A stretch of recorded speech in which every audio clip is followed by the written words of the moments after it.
The Canon EF 100 400mm f4.5 5.6 L IS USM is a very flexible super telephoto lens made for Canon's high-end L series, a vintage design introduced in 1998. Part of the first batch of telephoto lenses offered in Canon's all-electronic, autofocusing lineup, it introduced novelty ways in usability, ergonomics, speed and durability, all paired to a high-speed AF motor and the first-generation image stabilizer, near mandatory at these focal lengths. At 92 by 189mm of 1300 grams of mostly metals, the first thing we notice on the first generation EF 100 400 L IS USM is the build quality, built like a tank, made for professionals. The all-metal housing makes for a fairly precise setup, made to avoid misalignments over years of operation. The usability follows the construction, and the zoom uses an interesting push-pull mechanism.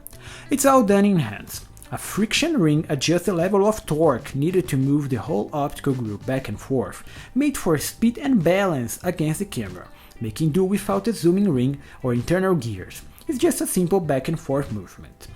The zoom extends at over 27 cm at 400mm, longer with the supplied in the box lens hood, and it accepts the 2x extender for an over 40 cm lens, a 1280mm f11 spec on the APS-C format. It is that flexible.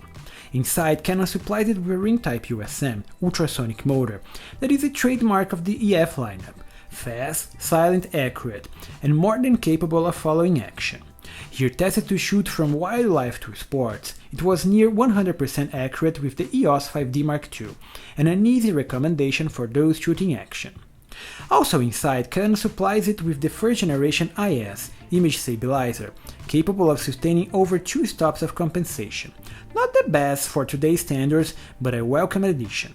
It works near flawlessly from 100 to 200mm, easily capturing shots at about 2 stops of compensation, be it to reduce the ISO or to leave the tripod at home.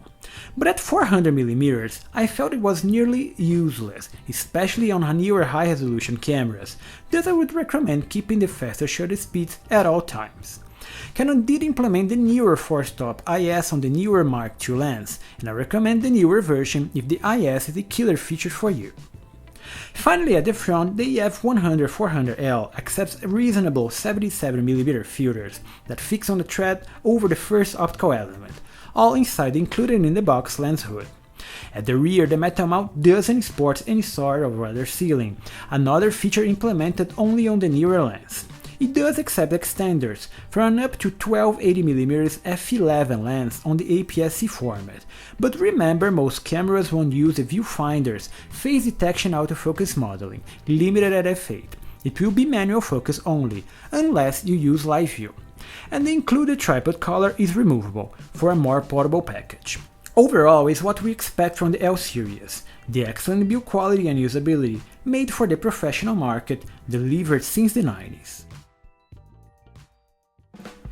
With a 17 elements in 14 groups optical formula, sporting one large fluorite piece to handle clarity and resolution, and one super UD lens for aberrations, what the 100 400L zoom delivers optically is excellent, despite the older formula.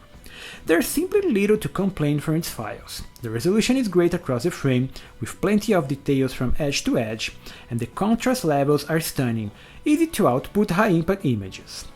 While yes, some chromatic aberration is visible on the frame's corner, and the vignetting can get in the way of perfectly exposed shots, it's hard to get much better results from this telephoto distance. It all works from this high-end vintage zoom.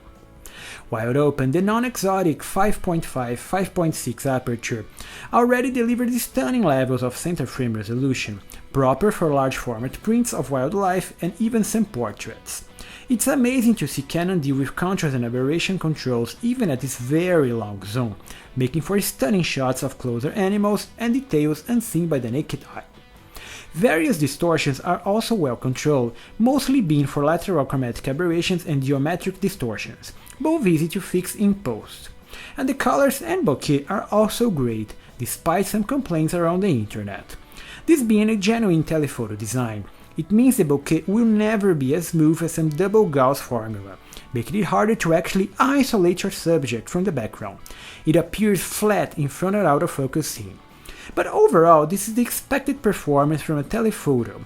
High impact details, contrast delivered, now on a super high grade zone. So it's easy to recommend up to this day, especially on the used market over the newer Mark II.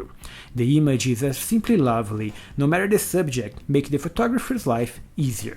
So as usual, just add it on your kit and have fun, and nice shooting!